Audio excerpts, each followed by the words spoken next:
Sa wakas, nagharap muli si Jody at si Jody Ann.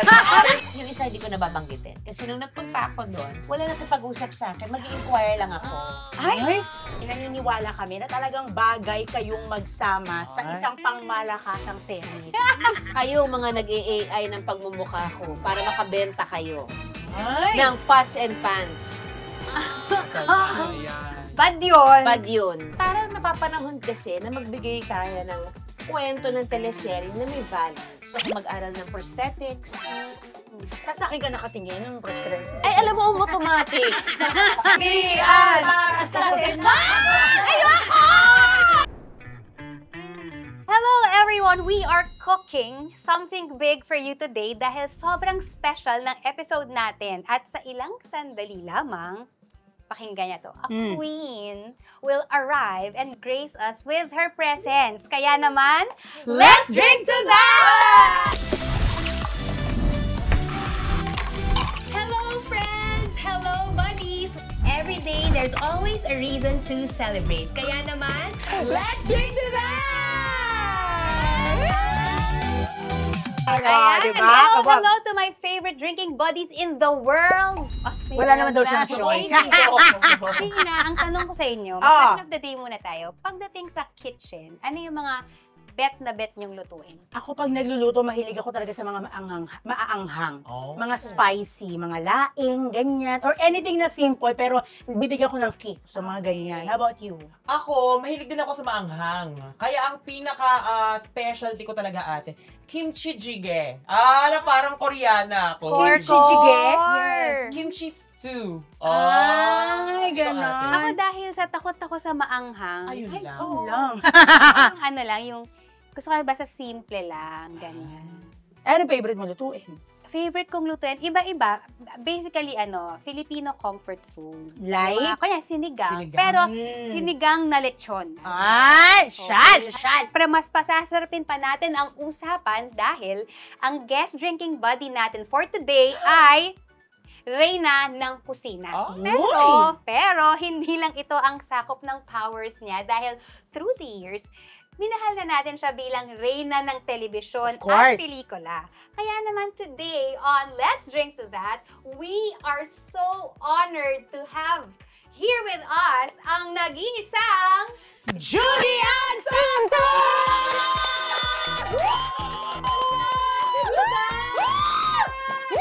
Judy Ann yan! Judy Ann yan! Ate, saan ka Teka, ipasok natin to. Pa-picture po ako mamaya. Asan ba yan? Yes! Ay, ko pakla. Ay, sorry. Grabe. Welcome Ayan to na. the show po, Miss Judy Ann Santos. Thank At you. sa wakas, nagharap muli si Jody at si Jody Ann.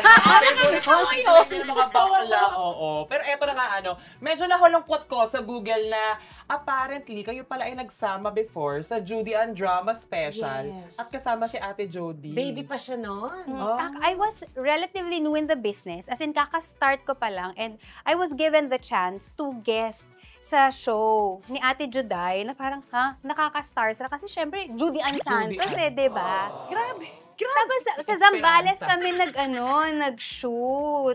Oo. Pero hindi naman ako napitiw dito. Pero Hindi naman. Anong year yun? Siguro matagal na. Oo, mga Ano? late 90s. Basta mga 1999, ganon. Mga ganon. 2000. Basta yun. At saka kayo rin po ay nagsama sa kasal-kasal know. sa Ani. Oo, marami Ang kanyang stepmother. I know, right? Nakakatawa, Diba? diba? Ani ni Bronson. Oo, ni Bronson. Nahinanap mo, di ba? Si Bronson na hinahanap kong nawawala si Bronson. Pero nahanap mo sa tunay na buhay. Nagpakita si Bronson, nag-message sa Facebook, pero hindi ako maniwalang siya yun. Gusto naman yung ginagawa. Ano to? Baka ba topic tayo? Oo, si Bronson. Pero masaya. Masaya naman yung mga, in fairness, sa mga nakakasama ko sa trabaho. Even before, iyon yung mga bagay na masarap balikan kasi kalmado lang naman ang buhay dati, di ba? Walang issue, walang social media. So talaga may chance to really talk habang naghihintay sa set, nagtatawanan kayo. So, Yun yung mga bagay na sana nagagawa ng mga bata ngayon. At saka kami, naniniwala kami na talagang bagay kayong magsama sa isang pangmalakasang serye. So, given a chance na magkakaroon ng ganyan, anong kwento yung gusto nyong gawin? Like, anong napifeel yung peg na bagay sa inyo? Pitching ngayon. Pitching na agad. Pitching Tapos tayo. lalabas pala yung ano, no? Andito na siya. Ito na pala. Ito na po sila, ate. Parang napapanahon kasi na magbigay tayo ng kwento ng teleserye na may values. Gusto ko siya talaga. Kasi nagawa ng May Bukas pa, nagawa ng Starla yan. Kasi ang dami ng bullying na nagaganap. Na parang nawawala na yung compassion. Hindi ko sinasabi ng lahat ng tao. Parang, kasi ang nabadala sila nakikita sa teleserye, parang ninonormalize ng teleserye ngayon ang bullying, Correct. ang agawan ng asawa, ang agawan ng anak, Agawan ang ng nanay. patayan. But of course, yun kasi ang landscape ng teleserye talaga, ng mga Pilipino, especially ng mga barakong Pilipino, di ba? Hindi ba ang sarap isipin na yung mga bata manonood ng teleserye kasi may matututunan sila, kampante yung mga nanay na magluluto lang ako habang ang anak ko nanonood kasi wala silang, ay, nandiyan ka pala. Nakikinig ako, nakikinig ako. So, may mga napipick up silang values na pwede nilang ikalat yung kindness. Siguro yung may magic, yung masayang panoorin, masarap sundan, kasi nakakatawa. Yeah. Feeling ko okay kami magpatawa ni Jody magkasama. Isa ako yung nakakatawa, ha? Hindi ka naman nakakatawa. Baro ba ng friendship talaga natin? Oh, ayun pala. So, tama nga naman yun. Maganda yung sa gitna ng kaguluhan, merong hinga. Oo, yung Diba? Yun may ang kailangan ngiti. natin. Yung... Pero syempre bilang artista, pag pinagawa naman si Jody, Ang gagawin pa rin natin. Yun yun naman naman yun. hihindihan yun eh, kasi inuohan ko eh, di ba? Oo. So, ayan na, ABS, GMA, TV5. Alam nyo na, Alam nyo na ha. At ngayong kasama natin si Ate Juday, i-moment na natin to, guys. Mag-squeeze na kayo ng fresh orange juice dahil isa yan sa pinaka-paborito ng Reyna. Bakit nga ba fruit juice? True. Growing up, Okay. nung kabataan ko po, syempre, hindi naman na pagkakaila. Pag dumadaan ka sa kabataan, nandiyan naman yung madalas kang nakikipag-hangout sa friends, o iinom kayo, ganyan, after work. Bonding. So, pag kami hangover, orange juice talaga. Parang may something siya na nagigising ako, and yung thought na fresh yung iniinom ko, at saka natural sugar siya. Ay, Ngayon, boost. thank you kay Kuya Dennis na ating resident mixologist dahil sa fresh orange juice na ito, I'm sure mas gaganahan ang ating chikahan with Miss Juday. Kaya naman, Let's drink Juday! Ayan. Ay, Cheers! Eto na. Cheers! Cheers! Ay, masarap, ha? Ah. Bakit parang nangasim ka, be? fresh. Nagulat ako eh. Nagulat ka. Gumaganon siya. Sakto! Sakto. Pare, May okay kick. to! Pero eto na nga, guys, super like ko tong first tweet ni Juday kasi nga very millennial ito, ha? Parang Gen Z ang atake. Practicing daily affirmation. Spell me affirmation. Basta yun na yun. Ang nagalit yung weather. Ano ba ina-affirm mo siya? Tsaka saan Ano ba ina-affirm mo siya? Affirm, just affirm. One half, one one fourth. Yung daily affirmations kasi, nagsimula lang yan ng pandemic. Kasi nung pandemic, lahat naman tayo siguro dumaan tayo doon sa parang dinadoubt mo na kung ano yung kinabukasan, di ba? Parang, kaya ko pa ba? Ano pa bang lulutuin ko bukas? Kasi nauubos ka rin.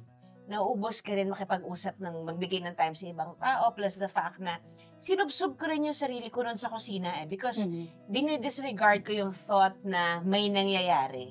So eventually, naramdaman ko na ay, teka muna, parang may mali na. Parang kailangan ko lang ng konting push from me. Kasi hindi na ako nakikinig sa encouragement ni Ryan, ng mga friends. Yung parang, at that time, na-realize ko na parang ako lang naman ang pwedeng bumangon sa sarili ko. So yung daily affirmations ko, hindi For nga yung you. you are beautiful, you are powerful. No, yung you I got am. this, today is a beautiful day. I am grateful I woke up.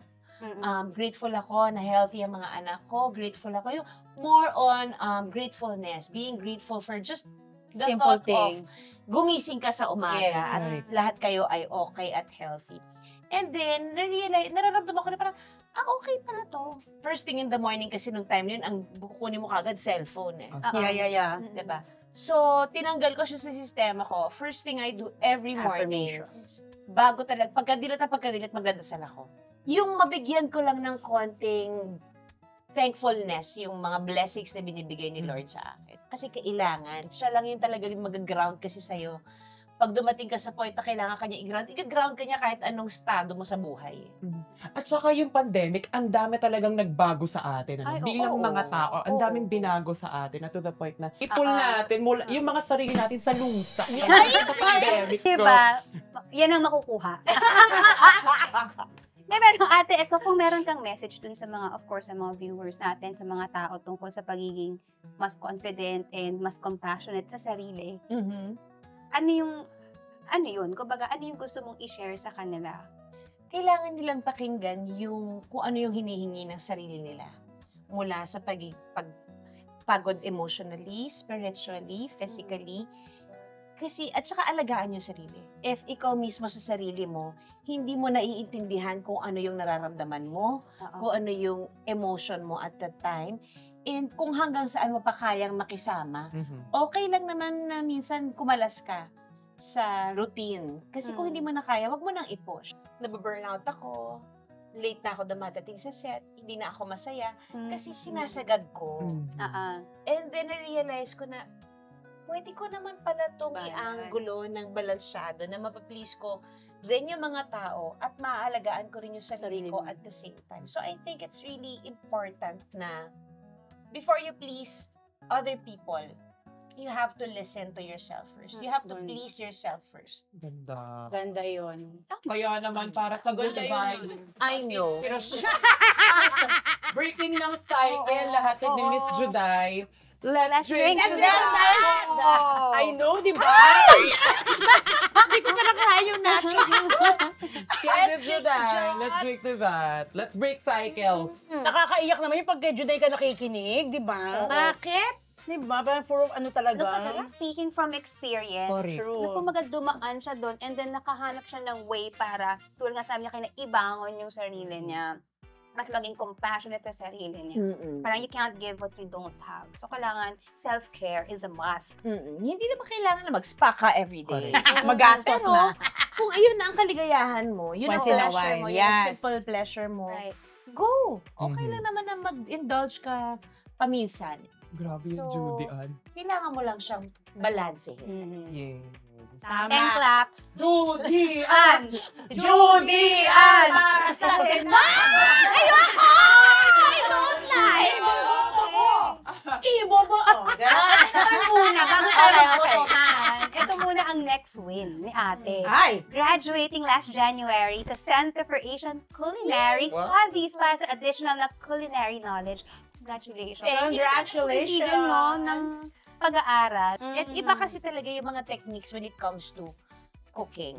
Different region, different types of cooking. Kahit dito sa Pilipinas, pag pumunta ka ng Cebu, may sarili silang diskarte or style in cooking. So, iyon yung mga bagay na gustong-gusto kong nalalaman. Like, ibang klaseng ingredient, ibang tema naman din ang kailangan mong skill for that. And speaking of cooking, sandali, ano ba yung kwento sa likod ng love mo for cooking talaga? Saan galing yan? Ilang taon ka nagsimula? Nung bata ako, pag pupunta ako sa set, sasabay ako sa service ng catering. Sa service ako ng catering, lagi sumasakay. Kasi sa Antipolo kami nakatira para sumabay either sa catering o sa bus ng crew. So kaya ako, madaling mahulog ang loob ko sa crew, sa catering. Kasi lumaki ako with them. Ako din lumaki ako sa catering pag nag-catering. Oo, alam mo, in fairness. So nagigising ako, so makakatulog ako sa kanila. So I was only around 7, 8 years old at that time. Magigising ako sa kalansing ng mga kutsilyo, sa kalansing ng mga kalan. Eh since talent lang naman ako, syempre pag talent ka, kung kailan ka lang kailangan. So, nandun lang ako nakastandby sa catering. Pag nagsiset up sila, makikiset up ako, makikihiwa ako, makikihalo ako. Kaya ngayon, sanay ako magluto sa pangmaramihan. Bandehado. Oo, Wala pang meal ang kaya kong lutuin. Nung maging mag-boyfriend na kami ni Rai, gusto kong mag-aral ng something. Kasi si Johan at that time was growing up na, and hindi naman ako nag-college. So parang I just wanted to show her na anak, itinuloy ko pa rin naman yung pag-aaral ko because ayokong at some point maibato niya sa akin na ba't kailangan ko pa mag-college? Ikaw nga hindi ka nag-college. Ay. Ganun lang ako mag-isip. So, I wanted to learn something. So, ang nakalista pa nga sa akin noon, maging makeup artist. Gusto ko mag-aral ng prosthetics. Tapos akin ka nakatingin yung prosthetic. Ay, alam mo, automatic. Hindi ko rin naintindihan. Basta gumanon lang siya eh. Bebe, sorry ha. Prosthetics. Inulit? Ay, umulit! So, si Raya nagsabi sa akin, total, mahilig ka magluto. Ba't hindi ka mag-culinary? Oo nga mo. Hindi ko naman din talaga siya naisip. Parang, for me, siguro kung may culinary or may HRM na nung time na magka-college ako dapat. Baka yun din. Siguro, nag-college ako. So, ang ginawa ko, 2 culinary schools yung pinuntahan ko. Yung isa, hindi ko nababanggitin. Kasi nung nagpunta ako doon, wala nakipag-usap sa akin. Mag-inquire lang ako. Ay! Bakit din natin yan? Seryo? Charot. Bakit natin para maiwasan? Charot. Nag-inquire lang ako. Kasi gusto ko malaman if possible ba or open ba sila to gusto ko malaman yung schedule of classes. Kaya kung flexible ba and sa'yo. possible ba na magkaroon ako ng yung own schedule kasi nga may trabaho ako. Yung hindi naman ako magde-demand. Availability. Of the possibilities kung papasok ka sa kasi kanila, kung diba? kaya ba o hindi. Kasi Oo. kung hindi, mag-leave ako sa trabaho para or ito lang yung mga days na pwede akong pumasok sa trabaho kasi yung talagang gusto ganon. niyang Nakaprioritize. career na, no? Tapos hindi ka Oo. pinansin. Ano Tapos sabi to? niya sa akin, sabi ko lang, ate, tatanong ko lang po if there's do you offer ba programs na medyo personalized? No. Ay? Ang sungit. Sabi ko, pwede po makausap yung parang head of Tapos the siya pa rin culinary head. program. Nasa meeting. Ay. Okay po. Ano? And then, sinabi ko kay Rai, sabi niya, you know what, why don't you go to CACS? Jean is my cousin. Pinsan si Kuya Ray, tsaka si Chef G. Related sila. Okay. Oo. Malaki ang Gonzales clan kasi. So, nung nag-inquire ako, pagpasok ko pa lang, iba na yung dating sa akin ng mismong school. Na parang, ay, eto na to. Regardless of what. Kasi si Chef Jean mismo yung nakipag-usap. Sinabi ko kagad yung mga concerns ko, okay siya. So, natapos ko yung course na pang 2 years, squeeze in namin in 6 months. So, hindi ako nag-work for 6 months. Wow. Kasi para matapos ko yung course. Intensive talaga siya. Intensive talaga siya. But nag-enjoy ako. Yung uwi akong mabaho, pero masaya ako. Tapos high na high ako. Tapos sabi nila, parang kang lasing. Kasi yung first Kasi day masaya ko, siya. nagkwento agad ako kay Rai.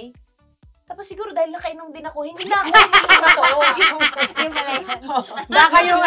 Baka yung niluluto mo nga din. Yung boyfriend ko, nakinig yung kahit antok na nakikinig lang naman siya sa akin nung time na yun. Pero nakita niya na, Feeling ko natutuwa din siya na pinapakinggan ka nga niya kasi ang saya-saya mo. na nakikita niya na, ay may ibang passion na nagbukas.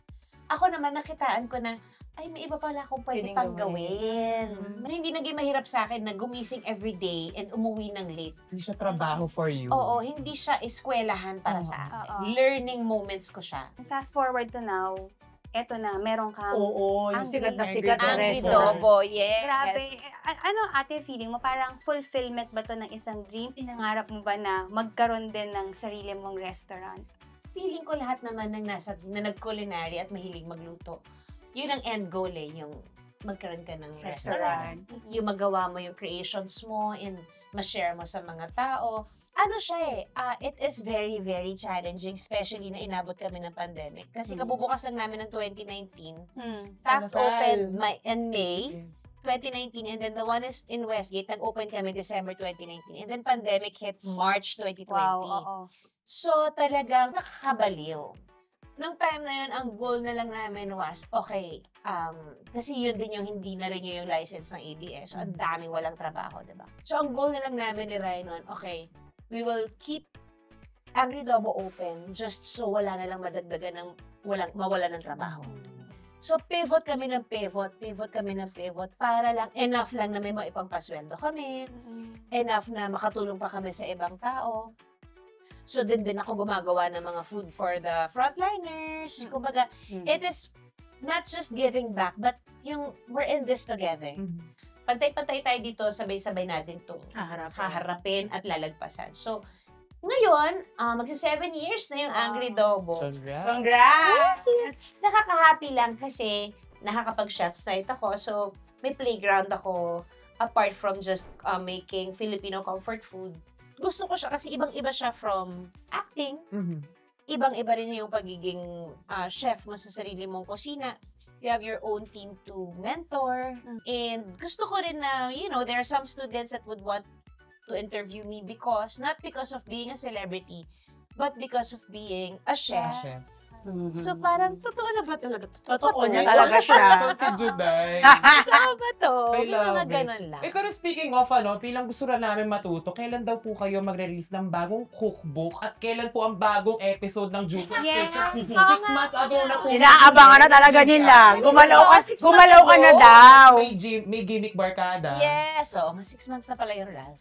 Actually, pinaplano namin. Oh. I am hoping na makapaglabas kami ng Volume 2 ng Julian's Kitchen Cookbook by next year. Abangan natin. And hopefully, makapag-resume kami ng Julian's Kitchen channel. Ang Ngayon lang kasi, galing. nakafocus na talaga ako sa Angry Dobo ngayon. Mm-mm. So now, nag-release ako ng dates ng Chef's Night ko. So 2 buwan yan na magkasunod. And nagdagdag ako ng mga bagong items. So medyo nakatutok lang ako ng very, very light ngayon kasi medyo kailangan lang talaga pagtuunan ng pansin. Kasi nga, ang daming mga ganap lately na you have to consider. Darating tayo dyan. Doon malala, makikita ka na lang. Darating tayo dyan. Julian's Yes, Kitchen, congratulations. nakabalik na. Correct. At para sa food for the body and soul na hatid ni Juday sa mundo, eto na, let's drink to that! Mamalaglag na naman eh. Cheers! Malalagsa na naman. Cheers! At syempre, aside sa pagluluto, given ang hindi mapapantayan ang recognition kay Miss Juday bilang isang showbiz Oo icon na naman. teleserye queen, Syempre. Pero ang tunay na award para sa ating Queen of the Day ay eto, talaga. Ano yun? Yung mga ganun, Oo, dahil major win daw for Miss Juday ang makauwi ng bahay na gising pa ang mga babies na hindi na babies. Tama. Talagang you highlighted yung yung strong feeling of joy na nafe-feel mo na pag naaabutan mong gising yung mga anak mo, sinasalubong ka nila. Yung mga sacrifices, tsaka yung mga decisions na kailangan mong gawin para ma-achieve mo yung maabutan sila ng gising, sinasalubong ka nila, at makauwi ng may araw ka. Malaking factor talaga yung pag pumasok ka na sa set, ratratin na natin to. Tapusin na natin. Hindi na ako umalis sa set. Pero hindi ako nangangarag ha. Ideally, kung matapos na maaga, bongga. Pero kung hindi naman ako magsabi na, halika na guys, tirahin na natin to, or whatever. Okay. May mga ganun ako minsan kapag medyo parang antagal na ng setup time, na parang wala nang nangyayari. Nandiyan ka nga pala, Dito ako na. Kasi may tumatamas ka. Iba ka pala. Oo. So, yung mga moments lang na kailangan mo talagang, halimbawa, may game yung mga bata. Or, bago ako tumanggap ng project, especially movies or series, ilalatag ko yung situation ko. Pero I will give them the last confirmation kung kaya ng production yung magiging schedule ko. Kasi maglalatag ako ng schedule, kaya ko pong ibigay yung mga dates na hinihingi nyo. Pero, pag nagkaroon po ng tournament si Lucho abroad, or si Luna, or may event yung mga bata sa school, and naka-block off sa inyo yung schedule, I'd have to take that back. And papalitan ko na lang po. If that's okay. So talagang dumating yung time na pwede kang mag-decline na ng project para... Kailangan ko lang i-explain properly kasi ayoko naman na magtunog diva ka na, ay hindi, kung hindi nyo gagawin to, hindi na. Kasi gusto ko naman. Pero, if it will take my time away dun sa moment na makita ko yung milestones ng mga anak namin, Tama. parang lahat naman tayo kailangan ng trabaho, pero ito kasi yung moment at saka yung milestone na hindi mo na mababalik. Hindi mo siya, wala kang pwedeng bayaran para i-rewind yung moment na yun for you to see it again. Correct. Kung hindi kaya, naiintindihan ko talaga. Kasi hindi ko talaga ipupush yung gusto ko para lang i-accommodate ako sa set nila. Parang it's not right, it's unfair, it's not professional to demand something sa isang production na alam mong may budget requirements sila, may deadlines and all. So ngayon, parang inihingi ko lang kapag series, sana po i-can natin. Kasi naranasan ko, di ba? Hand to mouth. Yung shoot to air. Mhm. Yung may for airing. Yung wala ka ng choice Hand to kundi mouth. hanggang bukas ka nagtitaping Yes. kasi may for airing ka na 6 na sequences kinabukasan. It's not, before okay lang yan kasi Yung dalaga dalaga ka ka. naman. Ginusto mo to. May Go. pinapatunayan ka. Oo. Masaya naman. Pero yung ngayon, may iba na kasing human Iba beings na. involved. Tama. These times are precious. Of course, pag sinabi namang hindi mo ba namimiss umarte, napaka-plastiko naman, be. Kung sabihin ko, ay hindi ko namimiss at all. Ito nga yung naging buhay ko Mhm. Dito na ako Lumaki. dito na ako Growing nakaranas up. ng boyfriend, dito na ako nakapag-asawa, kumbaga. Buhay mo na. ko to. Mhm. Pero hindi ibig sabihin no, na ipipitiw ko ang buhay ko para dito. Para Kasi doon. may mga ibang tao nang involved. So, yun lang.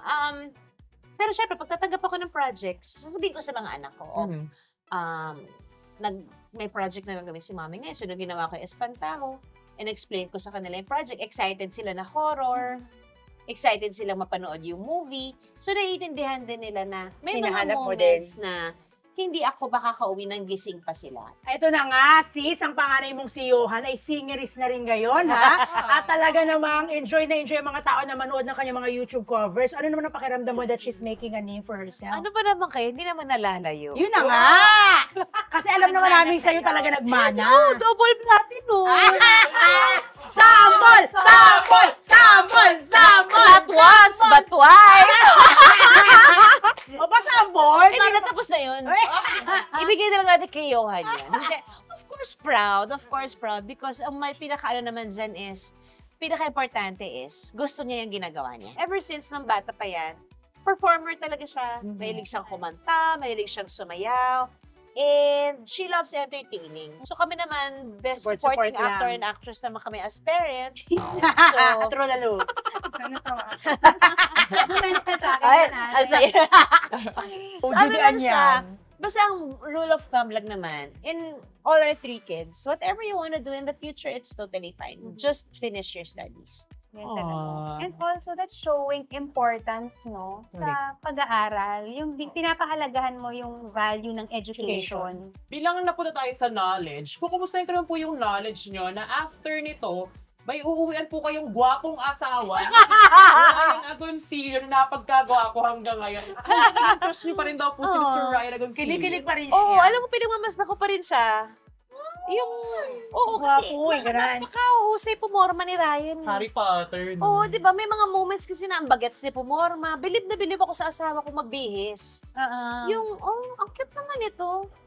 Ang gwapo mo today. Yung, gustong-gusto ko siyang pinapanood magbihis. Yung, Magbihis mula, magbihis mula mula, simula. maliban doon. Given na yun. At syempre, para sa happy home and happy life ni Ate Juday, Let's drink tonight! cheers, cheers, cheers! Thank you so much for dropping by sa aming mini party and thank you for the wisdom na Thank you, in-impart thank you. sa amin at sa aming mga viewers. Salamat sa iyong oras. Yan. Thank you. I must say, I'm proud of you for doing this kasi ito talaga yung alam kong gusto mong gawin. You want to spread positive energy and good vibes to everyone. Not just to your fans and to your viewers, but to all the people that you work with. So, True. I'm happy and proud that you're doing the thing that you want to do for the longest time. Deserve mo yun. Deserve ni Yeah. JS! Thank you, thank you. At ito ate, you have the floor. Please, kung may kailangan kang i-plug, i-invite sila, ano bang mga ganap mo lately in life, I have the my floor chef's is night. yours. Ayan, Ah, go! May chef's night po ako this coming October. That is on October 13. Hopefully, let's pray na magawa namin ang Julian's Kitchen cookbook by next year. Naabangan nila yan. Julian's Kitchen YouTube channel. Ulit-ulitin nyo lang po, pasasaan ba't magkakaroon din tayo ng bagong episode one of these days. Oo nga, para aralin nila yung mga nakalagay doon. And may mga iba pa akong pinaplano, hindi ko palang masabi ngayon kasi basta ito lang ang Working masasabi ano ko. pa. Kayo mga nag-AI ng pagmumukha ko para makabenta kayo Ay! ng pots and pans. Ayan. Bad yun. Bad yun. Bad Hindi yun. tama yun. So, I mean, siguro take ko na itong floor na to, love, no? Just to notify everyone, wala po akong binibentang pots and pans. Kasi naka-AI ako, si Ryan, and the kids selling pots, a pressure cooker, and some pumpkin pan or something. Wala po. Wala po akong binibenta. It's a scam. Hindi po ako nagbebenta ng kahit na anong cookware. Please do not believe these people. Hanggat hindi nyo po nakikita sa sarili kong Instagram page, which is Official Juday or Official Juday PH, hindi po yan legit. So please be very careful. Wala po akong binibentang kahit na ano. Kahit lapay ko, hindi ko po binibenta. Kahit budhi niya. Kahit yung budhi ko. Malinis po ang budhi ko, hindi ko ito ibebenta at all. Uy, grabe kayo mga scammer at tigilan nyo na yung gano'n.